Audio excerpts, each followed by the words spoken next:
Welcome to the Hello Road podcast, where we talk about unique and forgotten cars, road trips, travel destinations, and our current car adventures. I'm Ethan. I'm Paul. And today we have two guests. Yes, two. From the wondrous world of automotive journalism. So, who both happen to be writing for the same outlet, providing their expertise, CNET Roadshow. And welcome to the podcast, Manuel Carrillo III, Hello? or 3, or MC3, however you'd like to be Whatever referred. you want, Okay. sure. I think we'll go with MC3. And Stephen Ewing, how's it going? It's great. That's good. So what have you guys been up to, like, within the last week? I don't know if you can talk about what you actually did today, Manuel. Nothing is under embargo, so that's what's encouraging. So His is definitely cooler than anything I've been doing lately, for sure. You did show up in an Elantra. I so- mean, I don't want to brag. I was gonna wait to get to the Elantra part. But Okay, we'll save that for the end. yeah. That'll. Okay. So today I drove by far the scariest machine I've ever driven in my life. What? Okay. The Honda Mean Mower. Emphasis on Oh. mean, because that thing is, it's wicked. When you first told me about this, I thought you were just referring to, like, I don't know, a Civic or something. You were just being derogatory, defamatory. But you this is actually. And then I finally saw a video about it today, and Yeah. it actually is a lawnmower. It's Now literally I a mower. totally want to get like some bad flame graphics that say like Mean Mower for like an old Honda Civic or something. Yeah, so I got to drive that today up at Honda's Proving Grounds in Cantil, California, basically California City, up in the Mojave Desert, about 2.5 hours north of LA. And it was, wow, it's so weird being scared by a car or a vehicle, because that's never happened to me before. In 7 years of being in this industry, I've never been scared by anything. Except for the Dodge Dart, maybe, perhaps, Journey, or... Yeah, that comes close, but okay. no, genuinely never scared of any vehicle. Yeah, but this one, there's no doors, there's no roof. It's a lawnmower. Exactly. And Like, still- is there a belt? No seatbelt, no roll cage. So Yeah, I'd be No seatbelt. terrified. Yeah, Okay, I didn't yeah. realize that. This is like what's it called? Tool Time with Tim the Toolman Oh, Taylor. yeah, It comes for to sure. life, basically. And it does mow grass. It literally does mow Yeah. grass. So Okay. it still has to be functional as a lawnmower in order for them to get the Guinness World Record that they were trying to achieve. Sure. So yeah, it still has its electric blade. I want to be in the pitch meeting one day at Honda where they're like, here's what we're going to do. We're going to go, like, we make lawnmowers and they're great lawnmowers. Yeah, they are. We're going to go for the Guinness World Record for the fastest lawnmower. Like, imagine being the one person who was like driving to work that morning and they're like, I'm going to do it. Like, today is going to be the big day. I'm going to pitch my idea. They're going to love it. We're going to do it. And here we are. Yeah, There's yeah. one like, single tear rolling down their cheek right now after Right. the Yes. event. Not only did it work, but it's done so well that they've broken the record. And then they're like, we should let a bunch of people who've never driven this thing drive it before. It's crazy. I can't believe they let people do that. So we're talking about a lawnmower here that is powered by a 200 horsepower, 1,000 cc Honda CBR 1000 RR engine. Okay. Okay. The entire unit itself, the entire lawnmower itself weighs 309 pounds. So if you do the math, Oh my God. so if you do the math, we're talking about a power to weight ratio that's superior to the Bugatti Chiron. Mm-hmm. And they just completed the Guinness World Record for fastest accelerating lawnmower. So they did a 0 to 100 run last month in Germany near Dresden. And they were able to achieve 6.29 seconds to 100 miles per hour Whoa. from a standing Crap. stop, from a dead stop. I mean, you think about so I just recently wrote a review of the McLaren 720S, which does 0 to 60 in 2.8 seconds. And that is like stupid fast, stupid quick. Imagine doing it on a lawnmower. Like, With no Yeah. seatbelt. with no seatbelt and, they put you in like a helmet and, racing gear, right? So full leathers, Okay. boots and gloves and helmet, the whole Okay. 9 yards. Yep. Yeah. But still, I mean, even with that, I was terrified because, yeah, I mean, if you fall on a bike, you kind of slide separate from the bike and you just kind of slide and you're relatively okay. You fall off a lawnmower, things are going to roll on you or over you, or it's like an ATV, and so it just gets a lot more hairy. And there's blades underneath this thing. Yeah, yeah, and Yeah. also, but now consider Yeah. this too. So it's intimidating just from sheer speed. Yeah. Okay, that's one element, but it's also a very difficult machine to learn how to drive. Okay. Okay. Yeah. So Is it actually based on something that they've created, or is this completely outside of the box? It is based off of an actual Honda lawnmower. Okay. It's a lawn. It's I can't remember Sort the of. exact name. It's like some numbers and then the Okay, lawn, something yeah. something Honda something lawn Sure. tractor. They don't sell it in America, but it's Highly regarded amongst highly landscapers regarded. outside of the U.S. Never Okay. get the good things in America. We don't get the. yeah. Actually, the only lawnmower that Honda sells in the U.S. is called the Mimo. And it's in a little electric kind of like a robot, like an iRobot. It's like a Roomba for your Roomba. lawn, and it's adorable. Yeah. It's pretty stellar. I like that. So cool. that's what we get here, but that's about the extent of it. So, Okay. but yeah, so it is based off of an actual Honda lawn right. tractor. Yep. But it's got all this superbike stuff underneath the front cowl. Yep. It's incredible. So yes, it is fast. But it's incredibly difficult to drive because in order to shift up through the gears to get to first gear, it's kind of like a motorcycle. It is gears. So it's got a 6-speed sequential shift gearbox. Whoa. Okay. And in order to get into first gear, you actually have to go you have to click on the left paddle. Yep. Okay. And then you have to go up in the gears after that with the right subsequently. Okay. Okay. That makes sense. But Yep. because I'm used to touching shift paddles to get a vehicle to shift and it just does it, that kind of messed me up today because you're just used to like, I hit a quick touch and then And you it's shift, there, touch and yeah. you shift. Okay. In this particular vehicle, you have to hold you have to hold the paddle for a second for it to cycle through its gear shifting mechanisms and everything. So if you don't do that, it'll just miss a shift. Oh, so you're like so if over you just revving this give thing? it like the normal blip, it won't do anything? Exactly. Oh, Exactly. okay. It'll go back to neutral. See, what I was hoping for. I got it. Yeah. Okay. What I was kind of hoping for is I remember when I was a kid, our neighbors had a riding mower and it had the dial where you would turn it from turtle to rabbit for it to like for how fast you wanted it to go. And I was kind of hoping that this had the same thing, like you could drive it on rabbit or something. And That would have been so awesome. That would have been so awesome. Yeah, they get missed opportunity. Yeah, but no, absolutely. this was a lot like driving a shifter cart. Okay. With a really complicated. It's got a Sparco steering wheel and it's got carbon fiber, shift paddles and everything. But yeah, no seatbelt.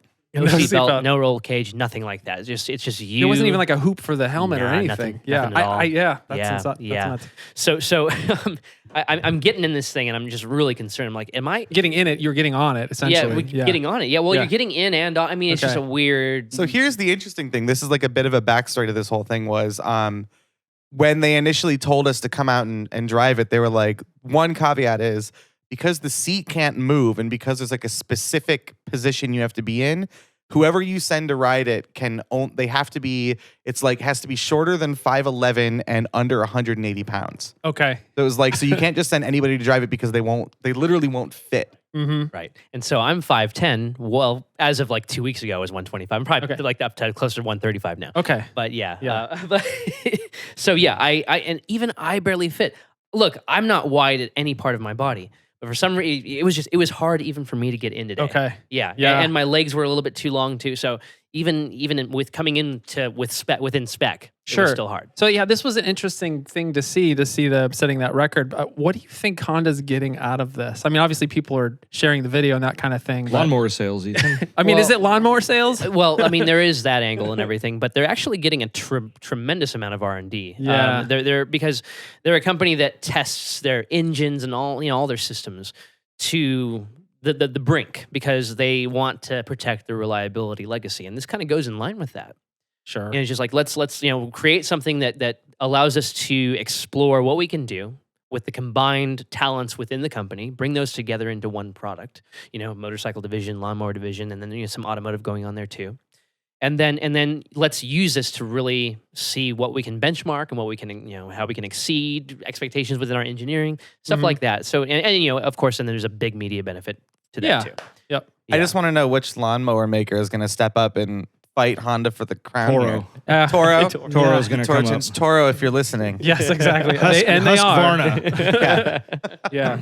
Yeah. So I get situated and everything, suited and booted and what have you, and I go on my first runs and. Me being careful, I'm just just trying to figure out how to get this thing through the gears because it's counterintuitive to what you're used to. Yeah. And I'm even taking it slow, I'm still messing up. Okay. I'm like, I'm thinking I have to, even though I'm already in first, I'm thinking that I have to shift on the left again, even though once you're in first, you just go up all the way. But I'm thinking, oh yeah, it's down one the first time, and then up on the right. Oh, the rest of no. Okay. It's so confusing. And then you got to hold the shifter down for at least a second to get it to shift, which I'm not used to. And so my first run is just like, and I'm clunking around the transmission. Like, Who please, invited this please, guy? For the love of God, don't break this machine, please. But it was resilient. It survived me. It survived plenty of other journalists who were being clunky with it. But finally, by my final run, I was able to extract 104 miles an hour out of it. Wow. Yeah. And that was leaving plenty of track ahead of me because the pedals are the pedals aren't pedals, they're bars. Yeah. It's just it's a big long bar basically across the front. Yep. It's separated by like a centimeter between the bars where clutch, brake, and accelerator. Okay.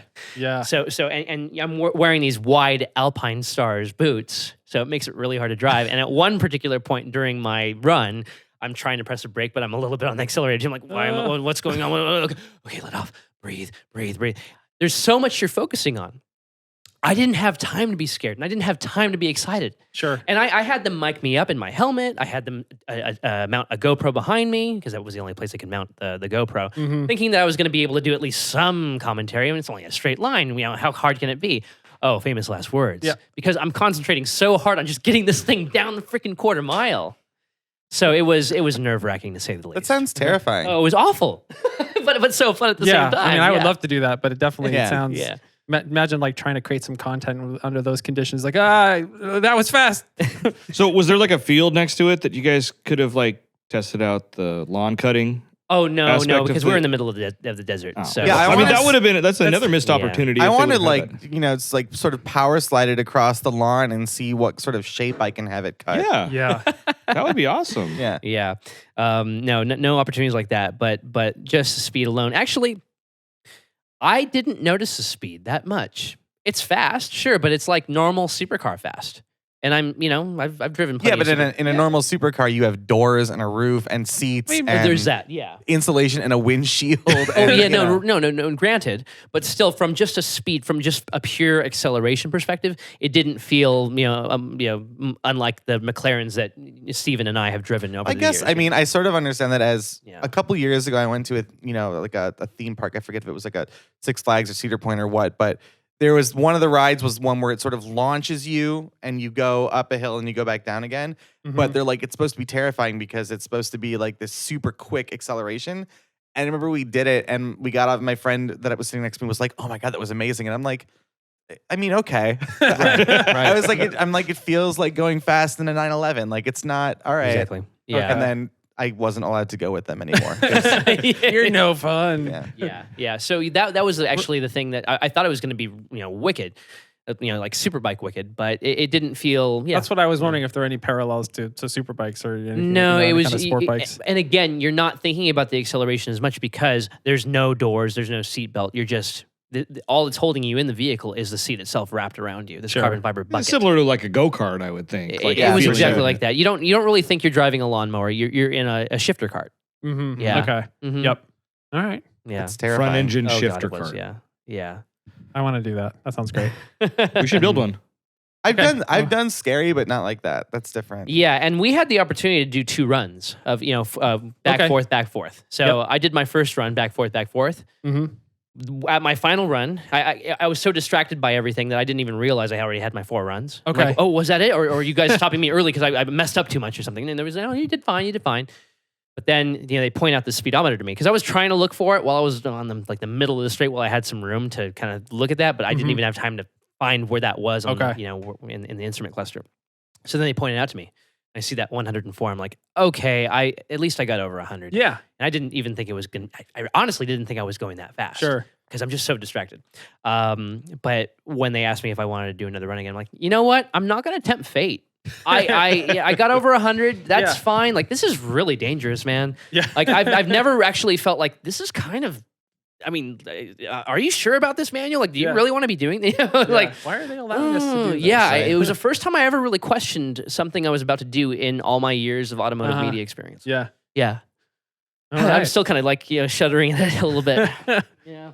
Yeah. Yeah, but yeah, look forward to the video on Okay. on Roadshow's various video channels, Yeah, especially YouTube and what have you, because there was an excitement that you see in me after that and before that too. Okay. That I haven't really seen in myself for a while. So Nice. yeah, That sounds amazing. I guess, Stephen, if you want to now, we could talk about Hyundai Elantras. I don't know if that's kind of the direction you like to he go has in. plenty more I cool stuff to mean, talk about. So I guess if we're talking about like sort of scary like event and like cool things that we've got to do at the same time, I would say the one that most obviously sticks out of my head was I drove a Subaru WRX STI on the Nurburgring during a downpour of freezing rain, Oh, okay. which was Easy. It's another day on the Nurburgring. and we had racing drivers riding shotgun with us that are like go do this, and you're like, I just remember at one point coming down a hill and there's a 90-degree right-hander, short straight, and then a 90-degree right-hander again, and you could see the water and like ice pooling up at the bottom at the corner, and you're like, I'm going to drive into this, and by the way, we're surrounded by woods. Yeah. And like it honestly, it reminded me of growing up in Michigan and the times I would just like drive around in the snow in the middle of nowhere. Sure. So you were those are your formative years that Yeah. got you set up for this. Exactly. But it was awesome. I just like, I will never forget going down the huge straight at the Nurburgring in this, like the wipers can barely keep up. The rain is coming down so hard. And I've got a guy telling me to go faster and faster and faster. And you can just feel every single tire like struggling to get grip at that moment. And I'm like, Yeah. I'm probably going to die right now, Oh but my that's fine, God. right? So can we That's the way to back, go. can we back up for a second? So what is your what other experience do you have on racetracks and driving quickly and I've driven a bunch. I mean, Sure. I've driven all the big tracks in the US. I've driven a Mhm. lot of really great ones overseas. uh-huh. I consider it a very great thing, and I'm very fortunate to say I've driven on Fuji Speedway and the Nurburgring and Estoril and Road America and Road Atlanta and Laguna Seca and all these wonderful places. I've done a lot of driving instruction, especially when I was younger too, in the same way that like, in order for a doctor to be good at their profession, they still go to school. I believe that if you still want to be a good, Mm-hmm. car reviewer or someone who understands the dynamics of a vehicle, you need to keep up to date on the knowledge basis behind it. So, I mean, by the time I got onto the Nurburgring, I first of all, I had driven the track before. Yep. And second of all, the idea of driving on a wet track to me was not foreign. It's something I'd done. It's something I'd experienced. Yeah. But that specific track and those specific corners, and with the amount of rain just pooling up in various places, it's everything that I thought I knew about driving on the Nurburgring gone. You have to relearn every corner. You have to relearn all your steering, all your throttle. There were some points where it was actually better for you to just drift through a turn, which is something you never do on a racetrack. God. But because there was so much water, the back end was going to come around anyway. Wow. So you may as well just lean into it. Sure. You know? So there was no racing line because it was just all wet. At that The point, survival it was, line, Yeah, basically. it was basically survival line. And I mean, we were just there goofing around. To be, full disclosure, we were brought out there because Subaru. It was when they were running their Type RA Nurburgring race car, and they were trying to set the sedan lap record. Mm-hmm. But they got rained out. Okay. So we had the track to ourselves for an entire morning, and the plan was Subaru was going to send its pro driver out in its race car to do a couple laps to try to set the time, and then the couple of journalists they brought along, we were going to go out in stock STIs and do a couple laps too, and it was going to be all fun and everything. So the rain caused the race car to basically, after one run, they were like, "There's no point in doing it again because Mhm. we're not gonna get it." Yep. So they were like, "Well, we've got the track for a few more hours. I mean, you guys want to go?" And I'm like, Eh. "Yeah, Yeah. let's do it." I think Yeah. so. But it was amazing, and it was a complete thrill, but it was also terrifying. Okay. God. Even for I've been in a lot of weird situations like that, but it was still terrifying. It sounds like you had to convert into like a rally cross style of driving. Almost, for- and I mean, I Yeah. wasn't going nearly fast enough to have anything really terrible happen. But even then, You're going what you think is really slow, and the car is still struggling to get around a corner on what's essentially a paved road. Yes. It's struggling to get around a corner on a paved road correctly. And you're like, okay, that's just how much water there is built up on this course. Wow. Nuts. It's insane. That's crazy. So that pretty. I guess that would be the top of your insane track experiences. Insane track experiences, Well, yes. like where you felt like you might perish, or that was the one where I felt like I might perish. I've done other cool track experiences. Like I've driven the Daytona 24-hour course at night oh wow, in an Acura NSX, Okay. Oh, my goodness. which is amazing. I've driven Laguna Seca backwards. What? It was at slow speed and it was for some photo stuff, but like doing the corkscrew backwards gotta be is odd. just it's really weird. I can also, and I'm very proud to say, I have taken the Zanardi line at Laguna Seca where I've Nice. gone off at the corkscrew and held it and got right back on again. Perfect. Oh yeah. So, which that might be the scariest thing that's ever happened to me on a trek because I didn't realize it was happening. Yes. There's a lot more oh. gravel on that section of track now than there used to be. It was my first time on Laguna Seca, and the number one thing they tell you when you're doing the corkscrew for the first time is as you look left before the corner, aim for the tree. Mm-hmm. And there's a tree that's got a big old ribbon tied around it, or at least at the time it did, but it's got a mark on it. But you Yeah. aim for the big tree. I aimed for a different tree my that wasn't God. quite as left as I needed to turn. So I didn't end up turning into that left-hander sharp enough. Yep. And when you realize that you haven't turned in long enough, It's too late. It's too late. And Too you're late. off and you're in the gravel Yeah. and then you're going down. But you kind of hold on Yes. and just go, and then you can catch the track again and like kind of shoot yourself out going onto it. Okay. Isn't that might be the standard line for any Spec Miata race? I think. Definitely. I think they just go Definitely. straight through there every time. For sure. Okay. Yeah. You had Paul had written down some questions regarding how you got your start in journalism. We want to talk about that a little bit. Yeah, Yeah. for sure. Okay. You started young. We talked about it before we started the podcast. Yes. 16, I think you said. So my first story was published. I was 16. I did a piece for Automobile magazine when this brand new thing called the internet was launching. internet. I went to BMW was hosting this teen driving program outside of Detroit, and Automobile was like, well, why don't we just send a teenager? And it was mostly to teach car control and vehicle dynamics to people who had just recently got their license, which is the stuff that really a driver's education program should teach you, Mhm. but doesn't. So you learn things like you would pull up to a wet skid pad and you're in rear wheel drive, like 325 I's at the time, but you pull up, put your front wheels on a skid pad, turn the traction control off, floor it Mhm. with your wheels turned. So when the back tires hit, you immediately go into a spin. And it's how to correct that and get out of it. Yep. It's doing things like fast emergency lane changes, emergency braking, things like that. Stuff that is really actually helpful more than like, learning how to parallel park, which I mean, you should still learn how to do that too. Right. But, it was all Real these great world things. stuff. So it was great real world stuff. So that was the first story I wrote for them. And I sort of had the foot in the door of when I was about 10 years old, my mom got a job at Automobile magazine. She was their business manager working underneath, at the time, David E. Davis Jr., who founded the magazine. So when she got that job there, I had been reading Automobile already. Mhm. I was very aware of that whole business. And I was just like, Mom, you got to take me to work with you every single day. And so I would go in as often as I could. And she was great about doing things like, hey, you're not going to go to school today because we're getting a Ferrari 456M delivered to the office. So Yeah. you should go in that instead. Sure.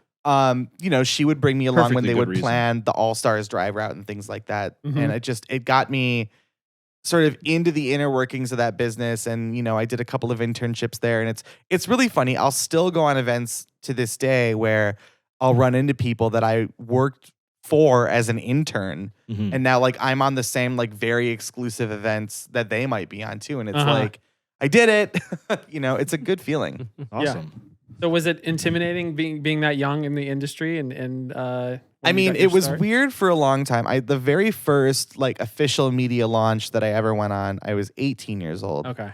And it was very strange because you walk in, and at the time too, this was just a local program in Detroit, but it's a bunch of people in their 40s and 50s who all know each other. And then I walk in and I just look like some kid who's lost, but I'm wearing a name tag for the event.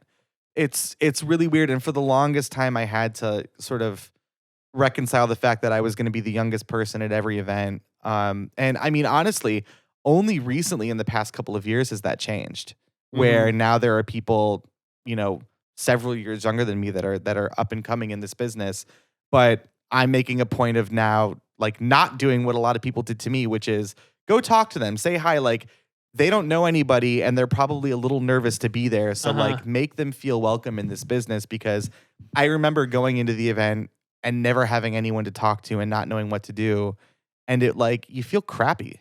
You don't feel good because there's like this old boys club of people that you're not part of yet. Sure. I always kind of envision it as this exclusivity that people want to sort of keep. Yeah. And it totally is. Yep. That's gone away a lot more, now that we've, when I started doing this, social media wasn't a thing.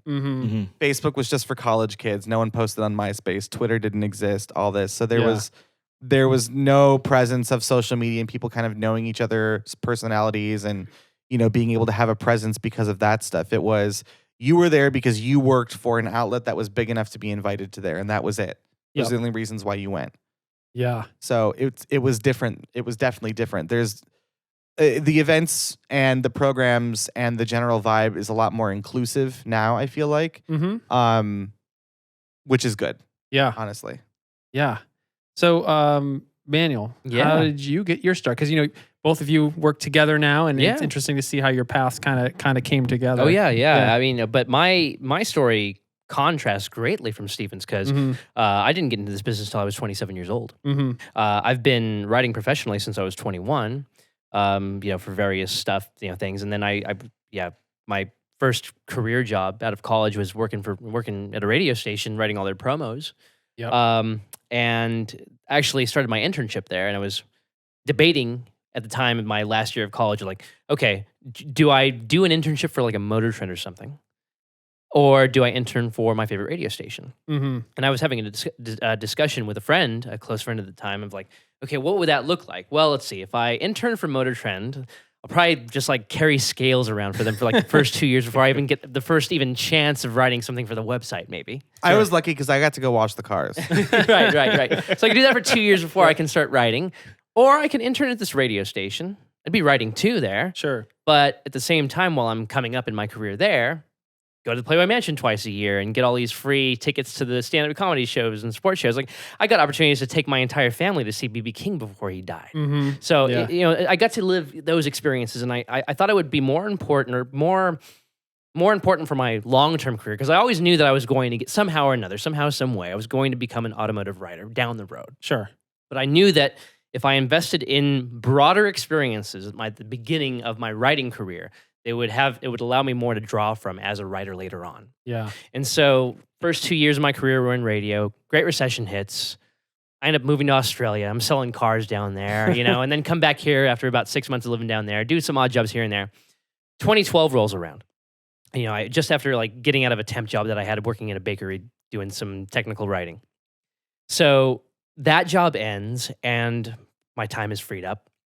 A couple weeks later, my brother is friends with this lady who runs this events marketing company. And he was marketing his water because he does a bottled water. He markets his own bottled water. And he's a photographer too, though, a former photographer. Yep.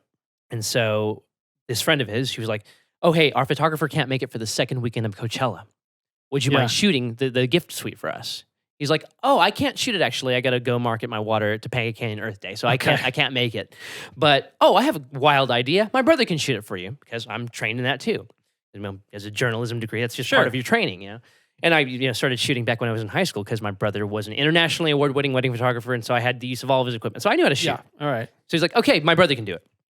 So I shoot for these people, make friends with them. We're going out to dinner like every night of the second weekend of Coachella.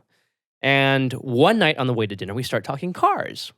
And after about 30 minutes of like really getting in the nitty-gritty details about like the peak torque of a BMW, N54 motor is 1500 RPM. That's it's unsurpassed right now. It's crazy. Like, wow, you really know a lot about cars. We actually own a car website too. You should write for us. I'm just like what? So it was autofiends.com, and back in that day, like people like Zach Bowman were writing. Oh my God, Auto Fiends! I remember that site. So that was the first website I ever wrote for. Totally. And that was an unpaid gig, but because of the previous writing experience I had for CBS Radio and a couple other things I had done before, combined with that getting that on my resume allowed me to apply for full-time editorial positions. And so in 2014, I got hired on Internet Brands, and I lasted 4 years there. Yep. And got some tremendous opportunities doing that. And that gave me that's how I started meeting people like Steve and, meeting all the people in the industry, and got some great opportunities. Got to drive the Veyron and, a bunch of great cars like that, because we had a lot of niche exotic sites where we got invited to stuff like that. So yeah, and then we didn't have a video component to Internet Brands, so I made it on my own. I came into a little bit of money and invested in my own production company and started making videos, car review videos.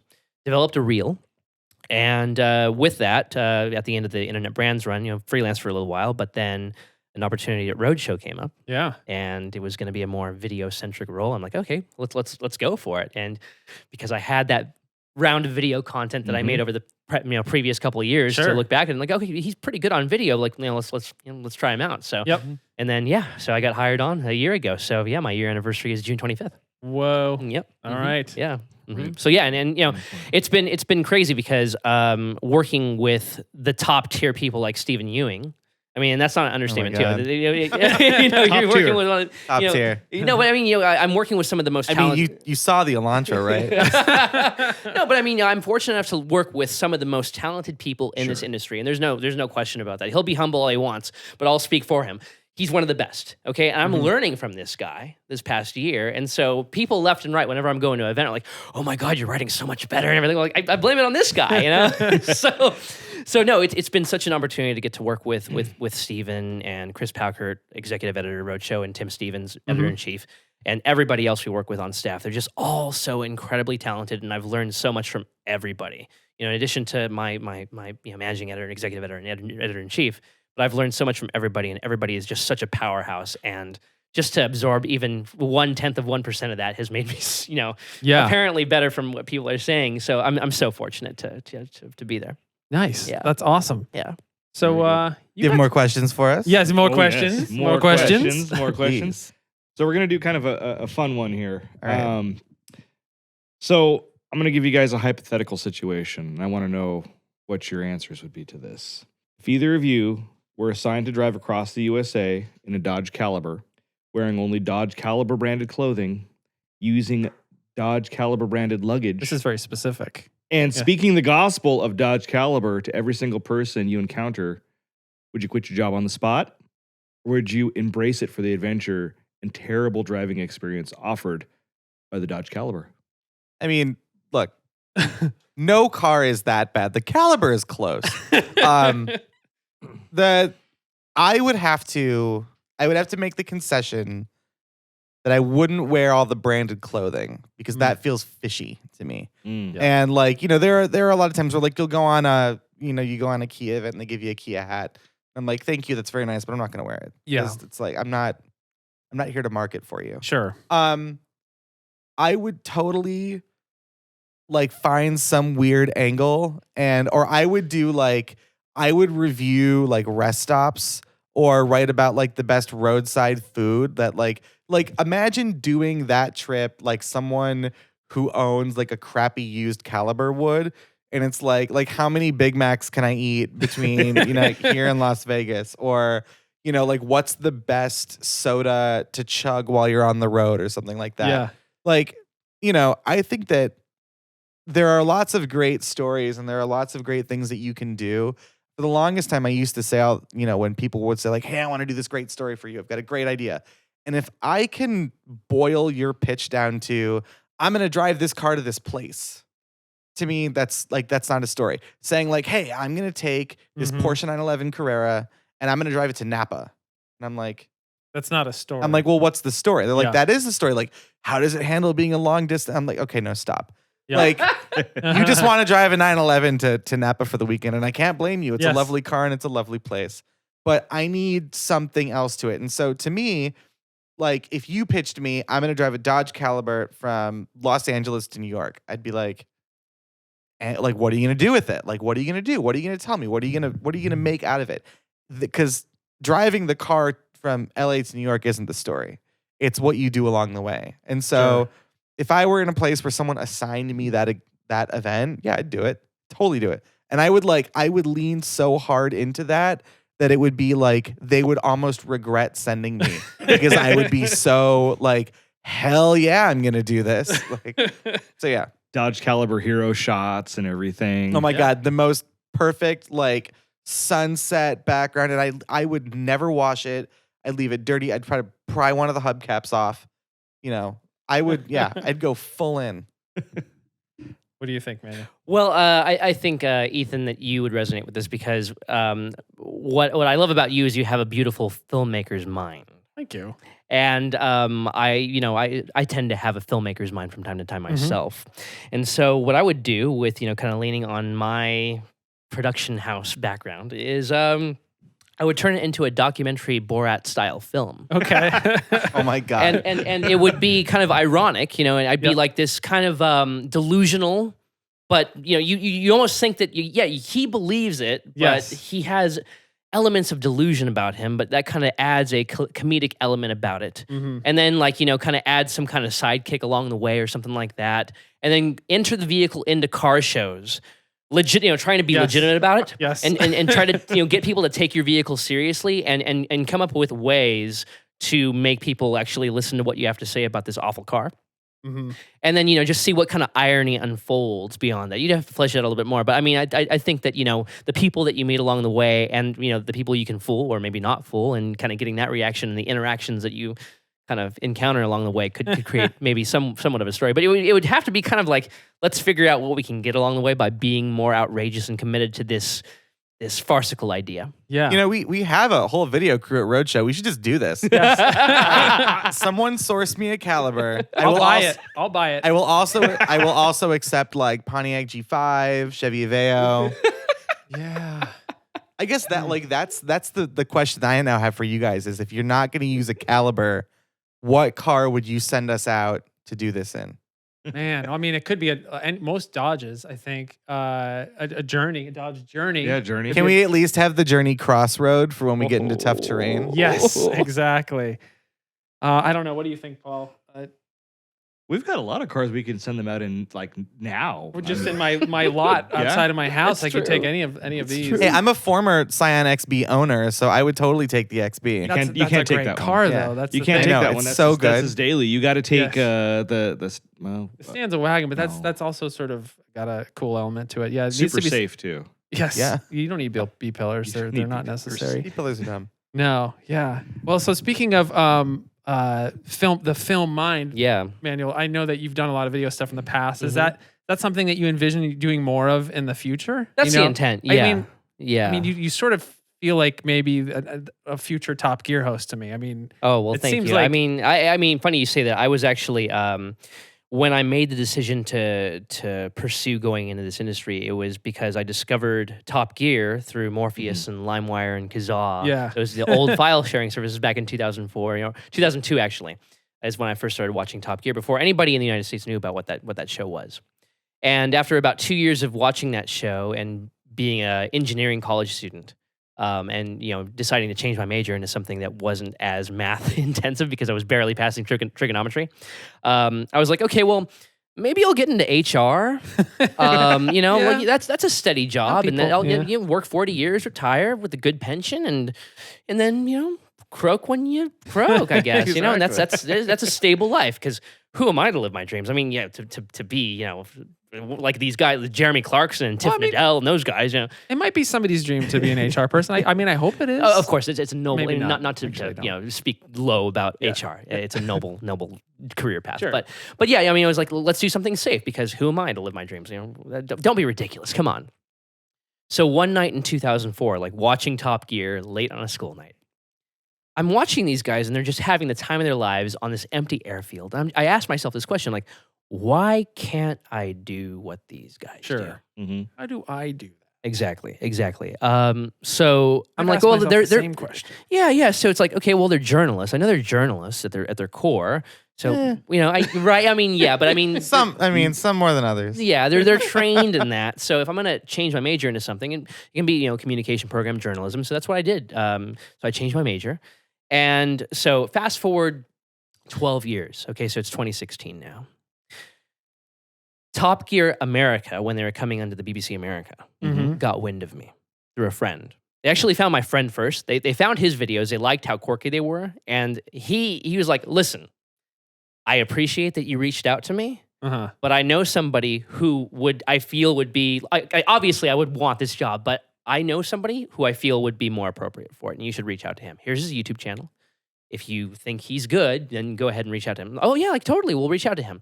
So BBC America contacts me for a Skype interview to audition for Top Gear America when it was about to go on BBC America back in for the 2017 season. That's farther than most people have ever gotten with them. So Yeah. Right. So when they started auditioning me over Skype, I said to the guy, obviously I would love the chance at hosting the US version of Top Gear. Like that's a dream come true. Yeah. Sure. But the fact that I've gotten even this far is really good enough for me, and is such a kids follow your dreams moment, because this all began 12 years earlier in 2004, being a snot-nosed college student, just asking myself a question one night and challenging myself. Hey, why can't I do this? And now I'm actually auditioning to be a host on the US version of the show. Yeah. Like, kids, follow your fucking dreams. Yeah. Seriously, like you can do it. It's possible.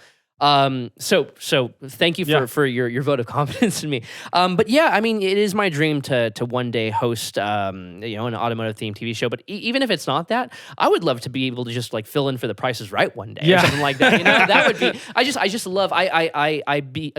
I'm most ignited when I'm speaking in front of large groups of people or when I'm in front of the camera. Sure. My life is built off of passion. When there's a lack of passion, I'm not successful. So there has to be an element of passion there. And if there's that's what drives me to work hard. That's what drives me to work, 16-hour days. And it doesn't feel like I'm working at all. As long as it doesn't feel like I'm working, it doesn't matter if I'm working or not. Exactly. Yeah, that's the overarching thing I hear a lot in our business, especially, and I feel the same way. It's like, there are times where I'm doing something and I'm like, this isn't work. Yeah. Like there's no way that me driving, a new McLaren on an island in, the Canary Islands, there's no way that me driving this car here today on some of the best roads I've ever been on, this is not work. Yeah. You just happen to be getting paid for it. Yeah. Right. The trade-off that I always say, it's, people think that our jobs all day long are like, oh, you're just out driving cool cars all day long. And it's like, I mean, we are sometimes. Yeah. But then we're crafting the story, we're writing the story, we're editing the story, we're fact-checking the story, we're doing all that stuff. And then, you've got, in our case, you're working for a staff, you're working for a team, so you're editing other people's stories, or you're working on news, or you're working on something else. I tell people like, I might post the cool Instagram picture of the yellow Lamborghini up on Angeles Crest Highway. But what you didn't see was the 15 hours the day before I spent editing like 10 stories and sitting in meetings and conference calls all day trying to make the overall product that we're putting out as best as it can possibly be. Sure. It's like, that's the stuff that you guys don't see. And that's the stuff that, I mean, the times where it can really feel like grueling grunt work, I vividly remember years ago when I worked for Autoblog, I had a really, really just like tough, stressful day at the office where I think I came in at like 6 a.m. and then I was there till probably almost midnight. Yeah. Just working on all this crazy stuff. And I remember walking down the stairs in the office just feeling completely drained. And I walked outside and there was a 911 Turbo just sitting there. And I'm like, it's fine. I worked a crazy, long, insane, ridiculous day that it's not going to mean anything tomorrow. But I'm going to drive home in a free 911 Turbo tonight, and that's awesome. Yeah. And so at the end of the day, for me, that's how it always ends. It's like, yeah, I've worked outrageously long hours, days and days and days on end, but there's an Audi RS5 sitting outside, or like I get to go to, the Goodwood Festival of Speed in a couple of weeks, things like that. You know, it's always, the silver lining is so worth it, and totally. it's worth all of its weight in silver. Yeah. And even even when you're having the glamorous moments like I did today with the Honda Mean Mower, I'm out on that basically empty airfield kind of style, like just there's nothing but open asphalt all around you, just like I was watching Clarkson and Tiff Nadell, 16 years ago, whatever it was. That today was one of those great days that was like like one of those dream days, like one of those great days at work. But also you have to consider it was 100 degrees on that track today. I had to stand out in the sun for an extended period of time. Pretty much got heat I exhaustion. nearly got heat exhaustion. My heart rate starts going up. I start almost hyperventilating. I have to kind of talk myself down. Luckily, I had a former police officer with me today who ended up changing careers a few years ago and started doing video stuff. And he's like, hey, I know you need some water. Take it easy, to talk me down. Okay, so we go through these things. Despite all the, the seemingly negative stuff I went through today, it was totally worth it. And I would do it all over again, even with the heat stroke again, because it's just one of those, it's just, it's an experience of pushing yourself to the limits just because it's what you do. Even in those times, though, the things that you're trying to be mindful. You're trying to, like I'm having a great time driving this Miata on this track, but I'm also trying to think like, how do I translate this experience into a written story that then I have to tell? I have to tell my readers. Or, I've got a really great car that I'm driving for a couple of days at home, but then I've got a couple of other things going on. And so now it's been 5 weeks since I've driven that car, and like I have some notes and I have some thoughts, but I now have to remember back to that experience, and I have to forget about the 5 other things I've driven or reviewed or wrote about or edited or anything like that. I have to take all of that stuff out, and I have to go back to that car and put that down and make it a really good, interesting story, and still like make it sound like it's fresh. And that's what's tough too. Is you have a lot of things where you'll go on an event and you're there to evaluate 6 cars, let's say, and then you're like, okay, I have to write 6 separate stories from these 6 products that I maybe spent 2 hours in each. Yep. And you can't just half-ass it. Right. Sure. But no, I'd like to take you guys through something right now because I, after my run with the Mean Mower today, this random first sentence idea of inspiration came in my head.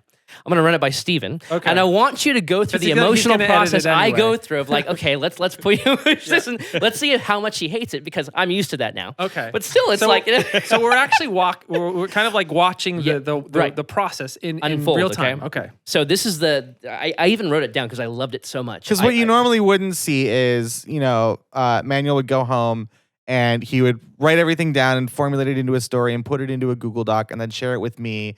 And then I would go through it and then we'd work on it together. And then the finished product that you see might be very different, might not be that different. But, every story that goes up, someone edits it. Someone goes through it. Someone tries to make it the best it possibly can. Sure. Okay. So, okay. All right, let's see. Let's try this out. Okay. Imagine the fear of learning how to drive stick at 100 miles per hour. Yeah, that's good. Yeah. That's good. Okay. Yay! Yeah. So now that's good. Because to me, it's like. But you guys have to understand this, all right? I've been reading this guy since I was a college student back in like 08, 09, all right? Back when he was working for Autoblog, all right? So this is a dude I really look up to. So for him to say, oh, that's good, you don't know how validating that is for me.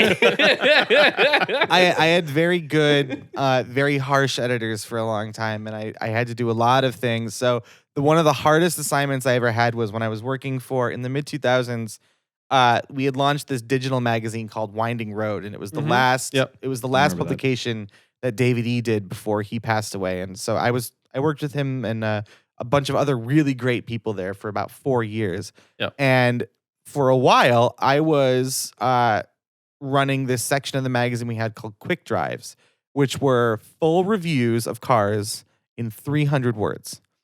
Oh, which doesn't sound difficult. You're like, 300 words, that's no big deal. Try to write one. Yeah. Try to write one because especially a lot of the times they're not, we would use this stuff for like a new engine derivative of a car would come out or a new trim level. In that case, you can focus on those specific things, but sometimes we'd use them for new cars. Okay. Whoa. And you have to get all of that into 300 words. And that's where it becomes tough. The people who have to do that stuff for print, and it's like you want to write a 1,000-word story, but you have 300 words, and you have to tell the same story.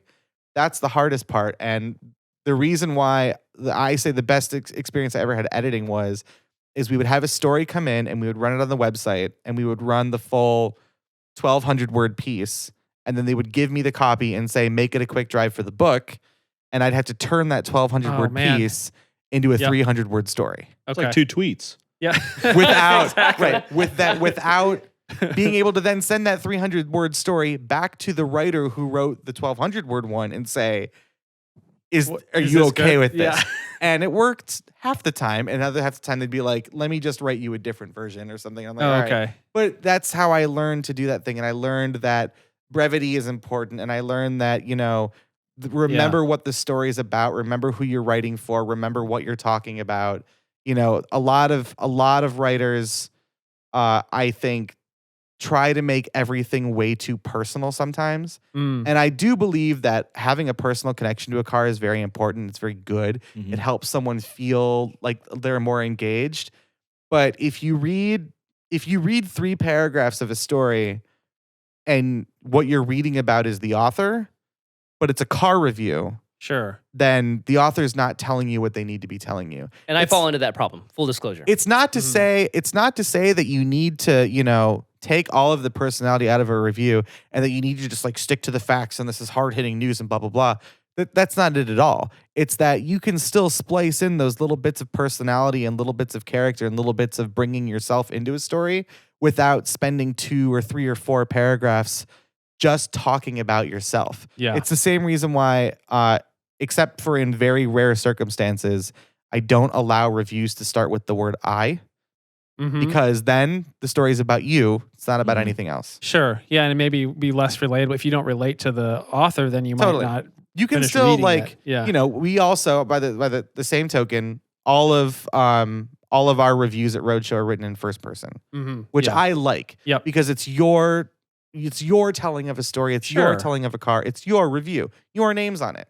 Yeah, and eventually you start to see people's names, and you're going to realize I like the way this guy reviews Totally, over totally. somebody else. Yeah, And that's a thing that, like, I will say the most flattering thing that I can say I've taken away from doing this job for so long is the people that'll reach out to me either in an email or on Twitter or something, and they're like, "Hey, I've been reading the new reviews of the new 3 Series. Have you driven it yet? What do you think?" Oh, okay. Like, I Yeah. want to know what you think about it. And Sure. to me, that's like, that's cool. Yep. When you've built up enough of a rapport with a reader, or you've built up enough of people kind of know that you're good at this or not good at this, that they want to come to you and ask you like, well, I read Car and Driver's review, but what do you think? Mm-hmm. Like, that will never not warm my heart. Yeah. Yeah. Yeah. So what about like we talk about the mechanics of some of this stuff. So let's say Manuel's he pitched you this, this title here, and he's got some, what from start to finish, like a story like this. How long do you have to turn this around? I mean, I probably have tomorrow to turn this Honda Mean Mower story Okay. around, and then I got to write the script for the video. For the video. Yeah. It really depends. There's a lot of stuff where you can be a lot more lenient on it. So like the the Golf R that you're driving right now, Yeah. like I won't run that review for a month, Sure. for example. But there are times where, I just went on the media launch for the new Porsche Cayenne Coupe, for example. I flew to Austria on a Friday. We landed Saturday. I drove the car Saturday evening, Sunday morning, and the embargo for publishing drive impressions lifted Monday afternoon. Yep. So I had the story done and set in our CMS to publish before I even got on the plane to go home. Yep. And those are the times where like you're at this event and you want to be out at dinner talking to people. And, like the great thing about this business is I've made so many friends, so Mhm. many really good friends that I get to see all the time when I go on these things. Sure. So, you go to an event and you're with 10 other journalists and it's like, maybe you don't know all of them, maybe you do know all of them, but the ones you do know, you're like, I get to hang out with 10 of my friends this weekend. Yeah. Yeah. So you're there Yeah. and you want to hang out with them and you want to be social, but you're like, I need to get it's this 10 done. p.m. right now. I need to go back up to my room because I've got to get this story out tonight so it can get edited in the morning so it can publish at 3 p.m. Sure. And so that's the extreme of the system. There's also the actual like, doing your job as a reporter where you're at an event and someone tells you something at dinner. Right. And you're like, no one's told us that before. And so Mm. you're either like, scribbling down notes on your phone or you're writing things on a napkin and you're like composing a story with your thumbs on your phone or you're texting it to someone or you're rushing back up to your room so you can write a piece and get it through copy edit and publish as soon as you can. There's that sense of urgency to it too, because if it's news and it's something that's not out there yet, and you can get a scoop out of it, then people link to you, people trust you, people see that you're an authoritative source. It's a win-win all the way around. So there's that urgency to it. But I would say, what do you think? Maybe half of the features that we publish or that any outlet publishes have been in the works for several weeks. That makes sense to me. Yeah, that sounds about right. You know, you can do an event where, so I did a great trip many years ago with Subaru where we drove Outbacks, Foresters, and Crosstreks through Argentina and Chile. Oh yeah. And we drove all through Patagonia, and we ended in this little town called Ushuaia, which is the southernmost city in the world. Yep. And I did a whole big feature and series of videos for it. I think the story ran a month and a half after I got back from the trip.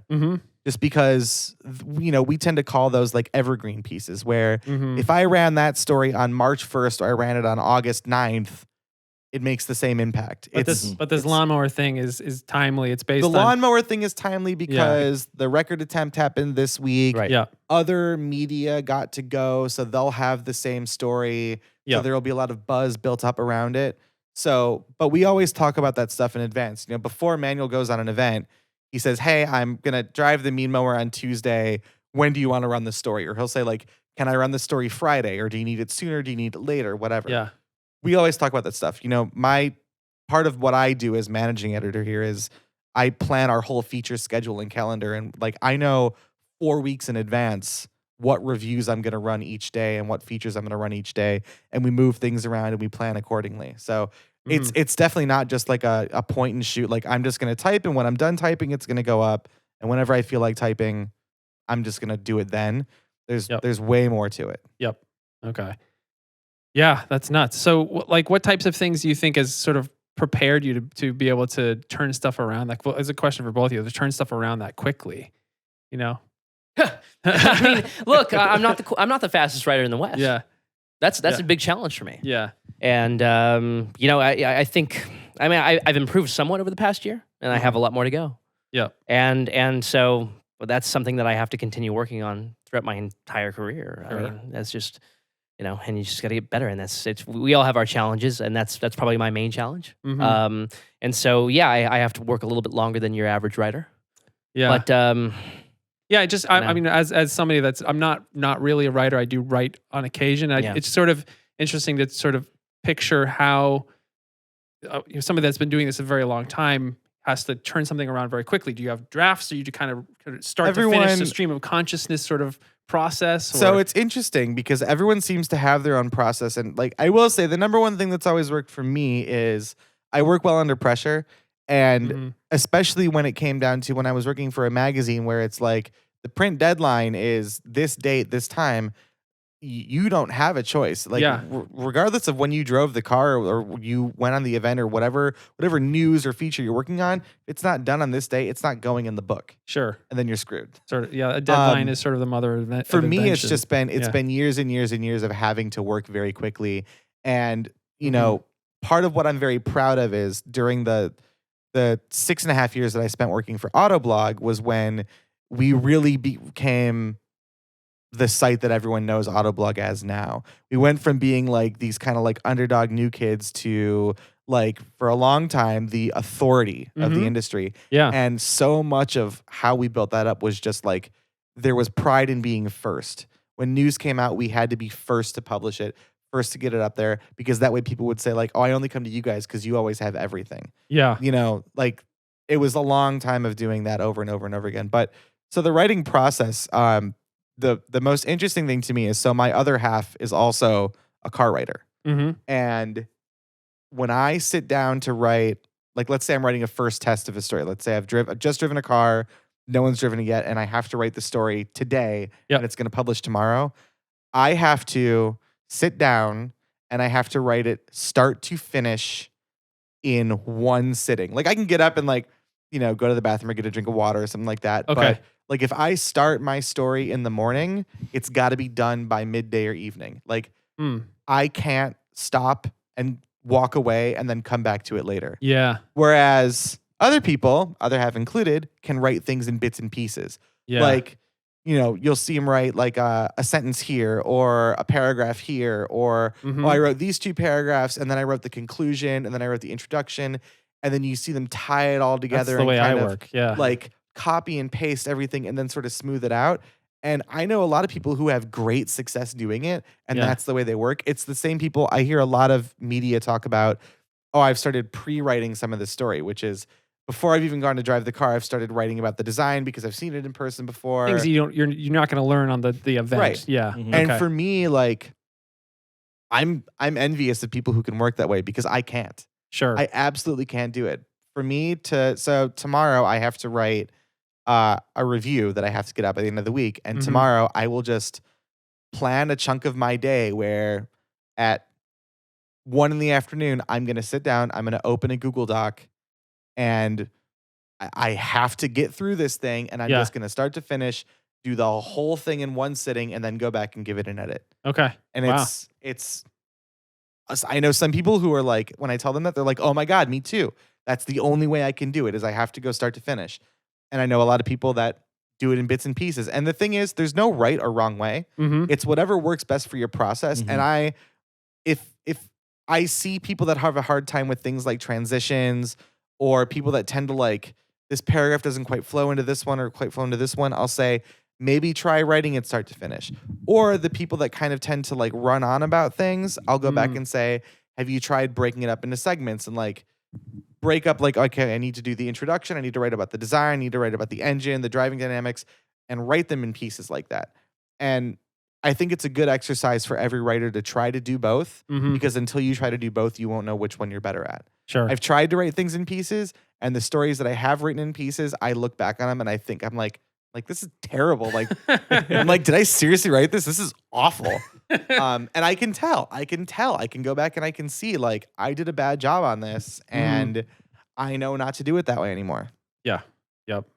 So it's just it's so much like anything. It's just you do it over and over and over, and you do it enough. Sure. You learn what works for you. You learn what doesn't work for you. Ain't nothing to it but to do it. Right. Yes. Mhm. Exactly. Should we end on a fun question? You had one about the $100,000 to buy 3 Sure, cars. yeah. What's that question all about? This is Oh, I another love this. hypothetical. I It's love not these. Another not Dodge hypothetical. Caliber I'm related. full of hypotheticals. All right. So last question for you guys. Off the top of your head, you each get $100,000. You can buy 3 cars. 1 to drive as a daily, 1 to race, and 1 to take to a car show. What are your choices off the top of your head? Are they new cars? Whatever you want. $100,000 So- 100,000. So again, it's 1 to race, 1 to daily drive, and 1 to take to a car show. 1 to take to a car show. All right.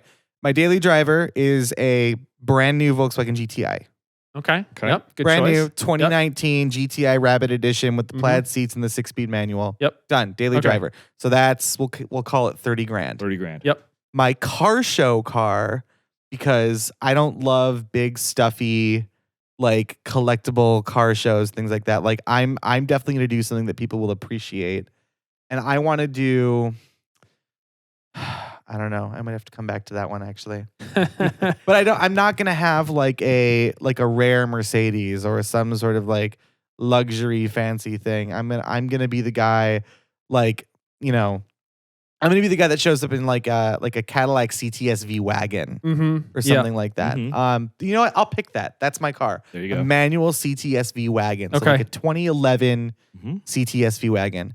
Good So call. we'll say that's going to run me about 50 grand on the used market. Sure. So let's say I'm at 80 now. So Yep. my last 20 is my track car. Yep. And I'm just going to buy the most disgusting, clapped out NA Miata and spend the rest of my money just making it into like this horrifically amazing track wrap. Nice. That sounds great. Those are my answers. So that's Okay. my garage is my GTI, my CTS-V wagon that I'm going to keep in like the most pristine condition ever. And then my like absolutely just gross Miata. Sweet. This is a hard question. I It's so yeah, hard. I'm thinking about mine right now, and I can't come up with anything. Yeah, my wires are smoking right now. Yeah. I actually considered too, I might swap out the GTI for like an e-Golf. Mm-hmm. Okay. Okay. Okay. Because I could daily drive an electric Yeah. Yeah. that'd be if I nice. had, a CTS-V wagon too. Right. Wow. Okay. What do you got, Manuel? Okay, so the first vehicle that I can confidently, and I can argue my point with this one, is a Caterham 7360. So $71,000 if I want to have it built, but $30,000 if I want to build it in my garage. But, Sure. But yeah, we'll go with 70. Okay. Because just I like plug and play and I hate manual labor, so let's Yeah. say 70. Okay, so that leaves 30 more. Okay, so because the Caterham could be somewhat daily, but also somewhat track. You can't. No. that is 100% not your daily. I will not allow you to pick that. Okay, so let's make that my track car then. Yeah, okay. Okay. You can make it your show car if you want to, but that is Sure. not your daily. Okay, yeah. Okay, let's make the Caterham the show car then. Yeah. And then the daily can be. Oh God. Okay. Pick a country, and that'll help you narrow it down a little bit. No, because I'm thinking Yeah. like along the lines of golf too. But Okay. of course now I only have a certain amount of money. Golf is so good. Yeah, it's just Yeah. so good. I'm driving a Golf R right now, Yeah. and I love it so You much. buy an old Golf? Yeah. That's what I'm thinking. Okay. So we can. But no. Let me do. Okay, you can get like an Audi S5 right now with a V8 for like what, 20 grand? I mean, you can get it for like less than that too, but yeah, let's Probably. say 20 grand. Let's say 20. So that leaves me 10 then. God, for that the- was a good car. for the daily. Okay, and then so the what was the third one? The This is your track car. Your track car. the track car. Okay, yeah, I could just spec Miata or so like a $10,000 NC Miata would be pretty Sure. damn nice. Exactly. Yeah, I'd be perfectly fine with that. So yeah, that's fine. I'm fine with that. All right, Paul, you got to answer this Yeah. one too. All right, so pretty straightforward. My daily, I'm going to spend maybe 10 grand on the nicest Lexus LS 400. That's such Okay. a I could good find. idea. Yep. Like the old one, like the first generation. So I have that beautiful thing to roll around in. I was thinking LS as well. I was. I was actually, there was a long time where I was thinking to myself, God, I should have said Roadmaster. So that still leaves me with 90. So I'm going to go ahead and spend $70,000 on my show car, which is my beloved Toyota Sports 800. That's about the going price for one. It is in either pristine or really, really, really well restored at the moment. I can get behind that. Yeah. Yeah, that's Love cool. that car. I can It's totally get behind that. one of my favorites. And so the rest of the money, you know what? I'm just staying with all Toyota, which is weird because I don't Yeah. own a Toyota. I'd buy my Gen 1 Prius and turn it into a race car. Okay. I have totally always wanted to do like a spec Yes. Prius thing. Like Oh, so I would love to a do long that. time ago, a guy that used to be on the Autoblog podcast with me, Dan Roth, we would always Oh, talk yeah. about doing Spec Avenger Mm. as one. But They've all been crushed. I've totally always wanted to do spec Prius because I think the shape is cool. Yeah. But like you put a real suspension and a real engine and real tires in it, and that thing would haul. Yeah. So Absolutely. yeah, tons of respect for that answer. Yes, that is a good one. I'll start with show car. You're gonna like this, the R31 Skyline, as it's boxy. Okay. Mm. Okay. That's so you too. Yes, I think for daily, I'm gonna have to go JDM too. I'm gonna go Pulsar GTIR. This is turning into So good. Team Nissan. over Yes, here. it's, I don't know. Do you expect anything less? But, And then race car, I'll just fix up Liam Neeson, I guess. There you go. I'll just- I mean, that's it awesome. already is a race car. It So. is. It is. Yeah, I've already got that. So I think I'm gonna just go all Nissan. I don't know. I don't know. I have a love for Nissan. I don't know if I like any of their new cars, but Yeah. but I do have a love for old Nissan. The Kicks Yeah. is a really good car. Okay. Yeah. I Yeah. mean, Yeah. everyone loves the Kicks. I admittedly have not driven the Kicks. You like the Uh, sound system, right? You're a big fan of the Bose sound Personal system. Plus Yeah. sound system Okay. is a revelation. I was supposed to get a Kicks, but then I ended up going out of town, so I gave it to Kyle, and he liked it too. Okay. So- Yeah. So I think that's it. We never talked about the Elantra. I'm really upset about that. But So, okay, we'll end on that really quickly. 300 I have to words. say, Here we go. okay, 300 All right, word review. 300 words on Here's the what- Elantra. here's what you need to know. It's the GT Sport, so Okay. it's the hatchback. It's the N line, which is a slightly hotter version of the GT. Okay. So the suspension's new. It's on Pilot Sport 4S tires. Mm-hmm. 1.6 liter turbo engine. It's got about 200 horsepower. 6-speed manual. Throws are a little bit long. Clutch is a little bit vague, but it's still super fun. Honestly, it's a $24,000, $25,000 car. It's not going to pull me out of a Mazda 3, but as a competitor to something like a Civic Sport or a step up from like a Corolla, I'll totally do it. Nice. That was beautiful. That was a really succinct. Because that's yeah. all you need to know. Yep. And now I need to put that into words so I can run my story in a couple weeks. Yeah, I'll send you the podcast. Yeah, You send can me just- the file. I'll and just transcribe print it for you. off. Why can't we start doing those? Like, I mean, not to replace anything, but that'd be cool to do quick reviews. Like, why? That'd be awesome. It would. Yeah. I The don't know. Road Podcast is a CNET revelation. over Yes, here, so- exactly. Yeah. Yes. I deserve some royalties for any new ideas you came up with. Come up with it today. Done. So awesome. I get paid in Hot Wheels. There we go. That's fine. That's fine. I Awesome. can support that. Thanks so much for joining us. I Oh, think thanks it was for a lot of having fun. me. Yes. Cool. Thank you very much for having us. All right. Bye, everybody.